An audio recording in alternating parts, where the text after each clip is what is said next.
Once we get up here with the bar on our 7th fret, that's an E minor. Now how else can you play an E minor? You can also play an E minor right down here. Maybe you're already playing other things up here, and so it's easier just to go there. Make that bar across the top 5 strings with our index finger, our ring finger, pinky finger, our middle finger, and we're going to put that on. Hey everybody, Johnny Stewart here. Welcome to John's Guitar Lounge. Today, as promised, I'm going to show you the second way to play a minor bar chord on the guitar. Please hit that like button because that really makes a huge difference to push it out to other people so that they can see it and learn from it too. For this second minor bar chord shape, I'm going to show you a C minor chord. And what we're going to do is, we're only going to have to bar our top 5 strings. We're not going to have to worry about our low E string.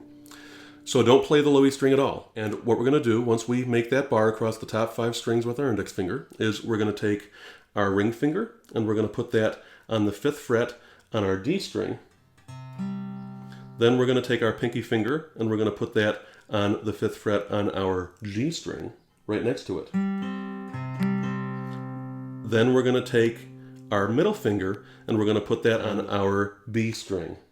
And we're going to be playing the 3rd fret, the bar, for our high E string and for our A string. And that is the C minor chord. Now something you might notice about this is, look at the shape of these 3 fingers, your middle finger, your ring finger, and your pinky finger. And now just move those down a few frets. Move those down so that your middle finger is on the B string on the 1st fret, and your ring and pinky fingers are on your D and your G strings on the 2nd fret. And now play the top 5 strings.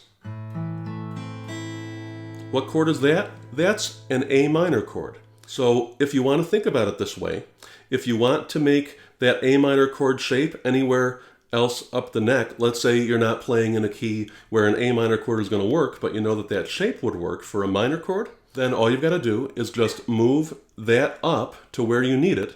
Let's say you want a B flat minor, and you've just got a bar behind that chord on the appropriate fret. So just like I explained in my first video on minor bar chords, which I'll link right here so you can see it, the same thing is going to be true for this chord shape. So now we've got a B flat minor. Then we've got a B minor.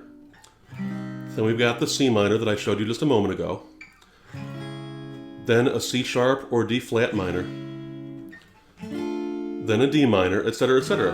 And then once we get up here with the bar on our 7th fret, that's an E minor. Now how else can you play an E minor? You can also play an E minor right down here, like I've shown you in another video, which I'll link right here. But if you want to play the E minor up the neck, and there can be any number of reasons why you want to play it up here. Maybe you're already playing other things up here, and so it's easier just to go there instead of having to go all the way back down and then all the way back up again. And again, like I said, that's that same shape, but we're just using these 3 fingers to make that shape instead of these 3 fingers like you would normally for an A minor chord down here. And remember, it's like we're moving the nut of the guitar at the headstock here, where the strings go through, just like I explained in my first video showing the first minor bar chord shape.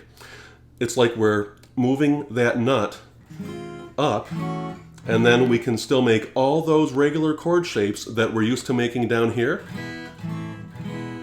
with the fingers in front of, or closer to the body, in front of that bar, with the bar behind that chord shape.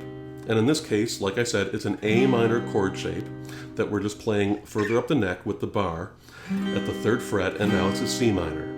And some people have been asking me if I give private individual lessons. I do private individual lessons on Zoom and on FaceTime. So if you want more information on private individualized lessons where I can work with you one-on-one, just comment below and let me know that, and we can get in touch and I'll give you more info on that. Now if you enjoyed this video and if you found it useful, then please hit that like button because that really makes a huge difference to tell YouTube to push it out to other people so that they can see it and learn from it too. Subscribe to my channel, comment below and tell me what else you want to see, and I will see you next time right here in John's Guitar Lounge. Take care.